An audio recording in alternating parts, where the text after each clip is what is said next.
MDCAT और nums 2024 के लिए बिल्कुल फाइनल शॉट एमसीक्यूज़ की डिस्कशन कर रहे। इसकी हर एक वीडियो, हर एक एमसीक्यू, हर एक पॉइंट बहुत ही इम्पोर्टेंट है। आज के वीडियो में हाफ लाइफ के ऊपर सिर्फ एक एमसीक्यू को सॉल्व करेंगे और इसी एक एमसीक्यू से हाफ लाइफ के तमाम कंसेप्ट्स और एमसीक्यूज़ आपको क्लियर हो जाएंगे। किसी भी तरह का अगर आपसे न्यूमेरिकल पूछा जाए एग्ज़ाम में तो आप कर सकेंगे। शर्त यह है कि आप इस पॉइंट्स को जो कि मैं बता रहा हूँ ये समझ पाए। ठीक है, सिर्फ दो इक्वेशंस है जो कि आप लोगों ने याद रखनी है, उसको समझनी है और उसका यूज़ करना है। 2-3-4 एमसीक्यूज़ आप खुद प्रैक्टिस कर लेंगे तो समझ आ जाएगा। तो चलिए पहले आज के क्वेश्चन को रीड करते हैं। If 1/8 of the total elements of a radioactive material remains after 6 months, what is its half life? एक रेडियो एक्टिव मटीरियल है और रेडियो एक्टिव मटीरियल क्या होता है कि वो डिसइंटीग्रेट होता है कंटिन्यूसली, वो डिके होता है। तो उसका जो टोटल नंबर ऑफ एटम्स है ये 1/8 ऑफ द टोटल एटम्स है। ठीक है, ये एलिमेंट्स नहीं है, ये टोटल एटम्स है। तो उसके जो टोटल नंबर ऑफ एटम्स है उसके में 1/8 सिर्फ रह जाते हैं 6 मंथ्स के बाद। ठीक है, 6 महीने बाद वो 1/6 रह जाती है, बाकी डिसइंटीग्रेट हो जाती है। तो अब इसकी हाफ़ लाइफ को आप फाइंड करें। ठीक है, इसको कैसे टैकल करना है, या अगर हमें हाफ़ लाइफ गिवन हो और रिमेनिंग अमाउंट पूछा जाए या टाइम पूछा जाए, जो भी पूछा जाए, हम कैसे टैकल करेंगे। तो दो इक्वेशंस आप लोगों ने याद रखनी है जो कि दोनों बहुत ही इम्पोर्टेंट है। और पहला इक्वेशन है नंबर ऑफ़ हाफ़ लाइफ्स को फाइंड करने के लिए कि अगर हमें किसी मटेरियल की हाफ़ लाइफ का पता हो और टोटल टाइम भी पता हो कि तो इसमें कितने नंबर मीन कितने टाइम्स वो हाफ़ लाइफ से गुजरेगी वो एलिमेंट। तो अगर मैं इसको स्मॉल एन से रिप्रेजेंट करूँ तो n is equal to total time, capital T से मैं रिप्रेजेंट कर रहा हूँ, डिवाइडेड बाय हाफ़ लाइफ।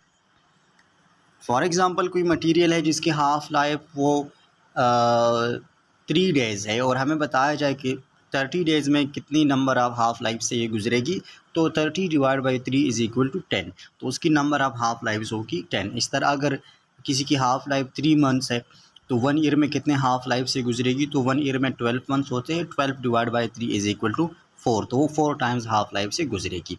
इस तरह अगर हमें किसी मटेरियल की नंबर ऑफ़ हाफ़ लाइफ्स का पता हो और उसके हाफ़ लाइफ भी पता हो तो कितने टाइम में वो कोई स्पेसिफिक अमाउंट पर डिसइंटीग्रेट होगी, तो हम वो भी इससे फाइंड कर सकते हैं।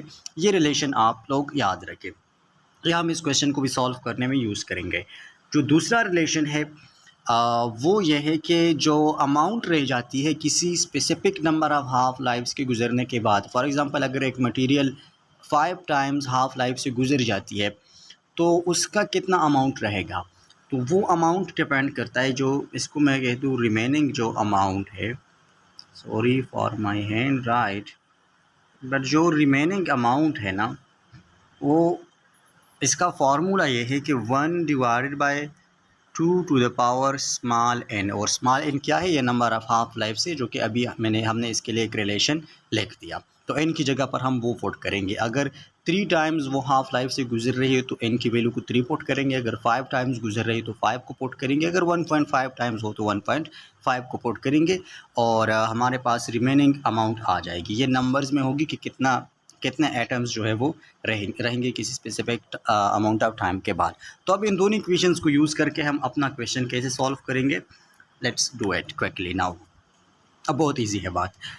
रिमेनिंग अमाउंट कितना है, 1/8, ये हमें गिवन है और हमें टोटल टाइम भी गिवन है। टोटल टाइम कितना है, 6 मंथ्स है। तो इसकी हाफ़ लाइफ को हमने फाइंड करनी है। तो सबसे पहले रिमेनिंग अमाउंट वाला फार्मूला यूज़ करते हैं।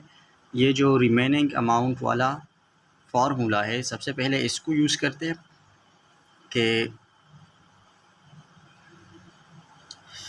I am taking another colour blue.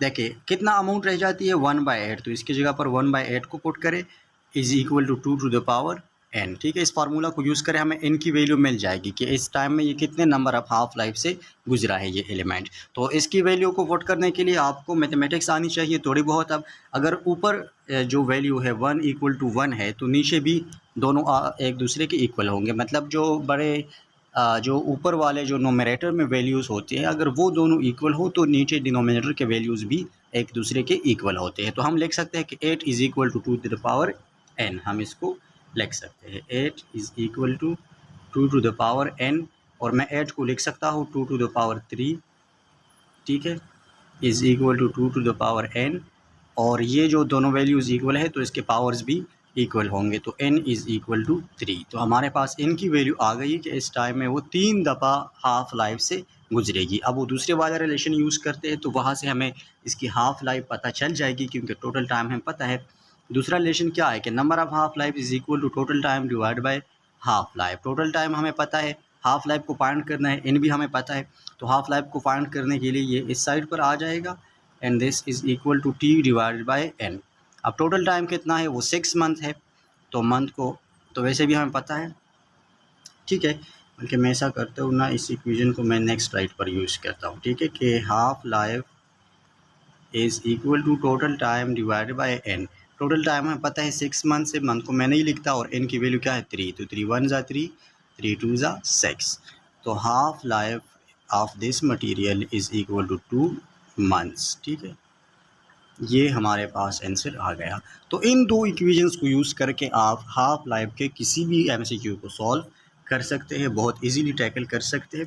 इस सीरीज़ को ज़रूर ज्वाइन कीजिएगा, और इस तरह हम बाकी टॉपिक्स को भी कवर करेंगे। तो और correct answer is 2 months. I hope आप लोगों को समझ आई होगी।